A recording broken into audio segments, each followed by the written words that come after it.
ایک دوسرا ٹیرافارمر اپنے لیڈر کے پاس آتا ہے اور اسے CPR دیتا ہے۔ اس ایکسٹریم CPR کی مدد سے وہ لیڈر جاگ جاتا ہے۔ زندہ اور بڑھیا حالت میں وہ ہیومن کی طرف پوائنٹ کرتا ہے اور سارے ٹیرافارمرز اپنے گن کی ایم ہیومن کی طرف کرتے ہیں اور ہیومن کو پکڑ کر نیٹس میں ڈالتے ہیں، لیکن ایوا ایک ہیرو کی طرح ان کے سامنے آ جاتی ہے، لیکن یہ سب کچھ ویسٹ جاتا ہے۔ سارے ٹیرافارمرز ان کو شوٹ کرتے ہیں، لیکن ایڈولف اپنی اور انرجی ریلیز کرتا ہے اور ایک بیریئر بناتا ہے جو ان کے بلٹس کو روک سکے۔ یہ دیکھ کر سارے ٹیرافارمرز اپنے گن پھینک دیتے ہیں اور وہ سلنگز کو یوز کر کے ان پر پتھر پھینکتے ہیں۔ اس کے پہلے کہ وہ انہیں ہٹ کرتے، ایڈولف ایوا کو پکڑ کر اس کے کان میں کچھ بتاتا ہے، پھر وہ پتھروں سے بری طرح سے زخمی ہوتا ہے۔ ٹیرافارمرز کا لیڈر حملے کو روکتا ہے اور ایڈولف ایوا کے سامنے مر جاتا ہے۔ جب ایوا اس کے مرنے کا غم منا رہی ہوتی ہے، وہ لیڈر اس کے سامنے جمپ کر کے آ جاتا ہے۔ ایوا اس کو چھوٹی لڑکی کی طرح پنچ مارتی ہے۔ جب دوسرا ٹیرافارمر ایڈولف کے لاش کو پکڑتا ہے تو ٹک ٹک کی آواز سنائی دیتی ہے۔ پتہ چلتا ہے ایڈولف کی باڈی میں سائنٹسٹ نے ایکسپیریمنٹ کرتے ہوئے سیلف ڈسٹرکشن بم فٹ کیا ہوا ہے۔ سارے ٹیرافارمرز وہاں سے بھاگنے لگتے ہیں۔ ایوا بھاگنے کی بجائے اس کا سر پکڑتی ہے اور باقی ممبرز بھی اپنے کمانڈر کے ساتھ مرنے میں خوش ہوتے ہیں کیونکہ ان کے آپس میں بہت سٹرونگ بونڈ ہوتا ہے۔ مارس مشن پر آنے سے پہلے بھی بہت بڑا ایکسپلوژن ہوتا ہے جو میشیل کی ڈویژن بھی دیکھتی ہے۔ میشیل ڈائریکشن کو گیس کرتے ہوئے کہتی ہے ایڈولف مر گیا۔ دوسری جگہ کیپٹن کوماچی کی ٹیم کو بہت مشکل ہوتی ہے کیونکہ وہ الگ الگ ہو گئے۔ ٹیرافارمر سلنگز یوز کرتے ہیں اور یہاں پر اسپیشل ٹائپ کے ٹیرافارمرز ہوتے ہیں۔ تھینکفلی اس ڈویژن میں کچھ اچھے فائٹر ہوتے ہیں جیسے کہ مارکوس، کیجی، کاناکو اور آف کورس کیپٹن کوماچی۔ کاناکو کے پاس نیڈل برڈ کی ایبیلٹی ہوتی ہے جس کے ذریعے وہ اڑنے کی طاقت رکھتا ہے اور ساتھ میں پھرتی اور سٹرونگ بھی ہوتا ہے۔ کوئی بھی ٹیرافارمر اس کی سپیڈ کو میچ نہیں کر سکتا۔ وہ چیل پار کر کے نکلتا ہے۔ سوائے اس نیٹ کے بھول تو نہیں گئے، ٹیرافارمرز بھی بہت سمارٹ ہیں۔ تھینکفلی مارکوس اسے بچاتا ہے اور باقی بچے سب کو مار ڈالتا ہے۔ نیچے کہیں کسی گفا میں کیجی ایک اسپیشل ٹائپ ٹیرافارمرز کا سامنا کرتا ہے۔ کیجی کے پاس پیکاک مینٹس شرم کی ایبیلٹی ہوتی ہے جو اسے ریجنریشن، نائٹ ویژن اور بہت پاورفل پنچ کی ایبیلٹی دیتا ہے۔ وہ ایک بار ورلڈ لائٹ ویٹ چیمپئن بھی رہ چکا ہے تو اس کی فائٹنگ سکل پہلے سے اچھی ہے۔ کیجی ایک سادہ سا آدمی ہوتا ہے جو سادہ سی زندگی گزارتا ہے۔ وہ اپنی ماں سے بہت پیار کرتا ہے اور ایک اچھا بیٹا ہوتا ہے۔ ایک دن اچانک اس کی نظر چلی گئی۔ اسے رینٹل ڈیٹیچمنٹ کی پرابلم تھی جو سرجری کر کے فکس ہو گئی۔ سرجری کا خرچہ بہت تھا تو وہ بہت قرضوں میں ڈوب گیا۔ چونکہ اس کی آئی سائٹ واپس نارمل نہیں ہو سکتی تھی تو اس نے باکسنگ سے بھی ریٹائرمنٹ لے لی۔ پھر کیجی ایک پوسٹ مین کی جاب کرتا ہے اور سب سے دکھ کی بات اس کی ماں بھی چل بسی۔ ایک دن یوناسا اسے کانٹیکٹ کرتی ہے مارس مشن کے لیے۔ کیجی پہلی بار میں اس ریکویسٹ کو ایکسیپٹ کر لیتا ہے، ایک ایسے انسیکٹ کی ایبیلٹی جس کی آئی سائٹ بیسٹ ہو تاکہ وہ ایک دن واپس اس جگہ جا سکے اور اس شہر کو دیکھے جہاں پر اس کی ماں رہتی تھی۔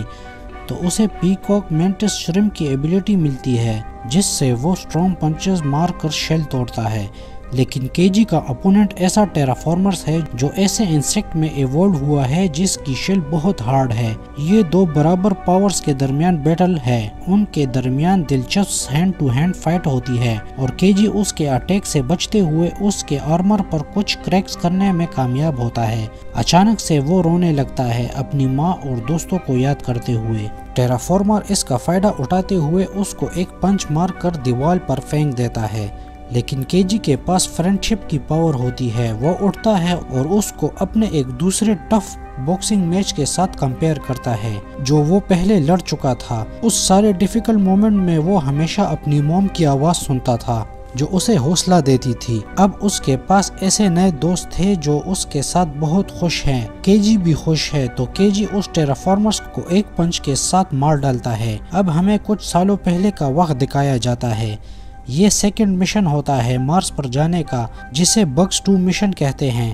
کیپٹن کوماچی یہاں پر ایک نوجوان ہوتا ہے اور اس ٹائم کیپٹن بھی نہیں ہوتا۔ کیپٹن ایک بہت بڑا اور سیریس انسان جس کا نام ڈوناٹیلو ہے، جو کہ میشیل کا فادر ہوتا ہے۔ ایک اور ممبر یہ لڑکی جس کا نام اکیتا ہے۔ کوماچی اور اکیتا بچپن کے دوست ہیں اور ایک دوسرے سے پیار کرتے ہیں، لیکن وہ ٹیرافارمرز کے ہاتھوں مر جاتی ہے۔ اکیتا کے پاس سلک وارپ کی ایبیلٹی ہوتی ہے جس سے وہ سلک تھریڈ کریٹ کرتی ہے۔ واپس پریزنٹ میں کوماچی کا ایسے ٹیرافارمر سے سامنا ہوتا ہے جس نے اس کے سلک وارم کی پاور کو حاصل کیا ہوا ہے۔ وہ گفا میں لڑتے ہیں جسے ٹیرافارمرز کے سٹرنگز نے گھیرا ہوا ہوتا ہے۔ کوماچی ان ٹیرافارمرز کو خوب مارتا ہے اور اسے قتل کر دیتا ہے۔ اس کے پاس جیپنیز ہورنیٹ کی ایبیلٹی ہوتی ہے جس سے وہ اسے کاٹ کر پوائزن دیتا ہے۔ اس بیچ رشین ٹیم پیرامڈ کی انویسٹیگیشن کرتی ہے، لیکن سلویسٹر کو شک ہونے لگتا ہے کیونکہ اب تک انہیں روکنے کوئی نہیں آیا ہوتا۔ وہ ایک پروپ شپ فائنڈ کرتے ہیں جسے ہیومن نے 100 سال پہلے مارس کو چیک کرنے کے لیے بھیجا تھا، لیکن یہ شپ واپس کبھی نہیں آیا۔ اصل میں ٹیرافارمر اس کی ٹیکنالوجی کو یوز کر کے ایڈوانس ہو گئے۔ دوسری جگہ کیپٹن کوماچی اور کیجی ایک سٹرینج ڈیوائس ہوا میں اڑتے ہوئے دیکھتے ہیں۔ پتہ چلتا ہے کہ یہ فلوئڈ میزائل ہے جو پلینٹ پر ہر جگہ ایکسپلوڈ ہوتے ہیں۔ ہیومن اس میزائل سے بچتے ہیں لیکن ان کے ڈرگز کا اثر کم ہونے لگتا ہے اور اس کے اوپر ٹیرافارمرز اور زیادہ پاورفل ہو جاتے ہیں۔ وہ انسانوں کو مارنا شروع کرتے ہیں۔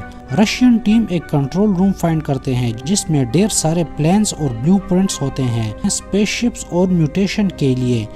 وہ اور کیپٹن کوماچی کو احساس ہوتا ہے کہ اس مشن میں موجود ایک ڈویژن نے ان کے ساتھ دھوکہ کیا ہے اور انہوں نے ٹیرافارمرز کو اس مشن کے متعلق خاص جانکاری دی ہے۔ ٹیرافارمرز مارکوس کو قتل کرنے والے ہی ہوتے ہیں کہ تبھی ایلیکس پورے پاور کے ساتھ ان پر بیس بال تھرو کرتا ہے۔ ایلیکس بہت سارے پتھر پھینکتا ہے جس سے بہت سارے ٹیرافارمرز مر جاتے ہیں۔ وہ مارکوس کی طرف ڈرگز پھینکتا ہے جسے وہ لے کر اپنے انسیکٹ ایبیلٹی دوبارہ حاصل کر لیتا ہے۔ اس بیچ ایک ٹیرافارمرز چمکیلے آرمر کے ساتھ اپنے ساتھی ٹیرافارمرز کو بچانے آتا ہے۔ ایک دوسرا میزائل گرنے والا ہوتا ہے لیکن ایلیکس پتھر پھینک کر اسے ڈسٹروائے کر دیتا ہے۔ اکاری اور میشیل بھی ببل گم چباتے ہوئے آتے ہیں، اور ویسے مارس پر ببل گم کہاں سے آیا؟ وہاں زمین پر جاپان کا پرائم منسٹر ایچیرو، جو کہ بکس 2 مشن میں کوماچی کے علاوہ دوسرے بچا ہوا شخص تھا، امریکہ کے پریزیڈنٹ گڈ مین کے ساتھ باتیں کرتے ہیں۔ پریزیڈنٹ گڈ مین اسے بتاتا ہے کہ ریسکیو شپ ابھی تک ارتھ سے انہیں بچانے کے لیے نہیں نکلا۔ ایچیرو شوک ہو جاتا ہے۔ اس بیچ مارس پر اکاری ایک اسپیشل ٹیرافارمرز کو مضبوط ہاتھوں سے گھیرے ہوئے ہوتا ہے۔ میشیل اس چمکیلے آرمر والے ٹیرافارمر سے لڑتی ہے۔ ایسا لگتا ہے یہ ریمبو بیٹل سے لیا گیا ہے اور یہ کیموفلاج کو یوز کر کے چھپنے کی ایبیلٹی رکھتا ہے، تو ایک دوسرا کیو ممبر جیرڈ اپنے پاور کو یوز کر کے اس کی مدد کرتا ہے۔ مارکوس اور ایلیکس دوبارہ سے ملتے ہیں۔ مارکوس ترنت بھیک مانگ کر شیلا کو نہ بچانے پر معافی مانگتا ہے۔ ایلیکس بہت غصے میں ہوتا ہے اور وہ مارکوس کو پنچ مارتا ہے۔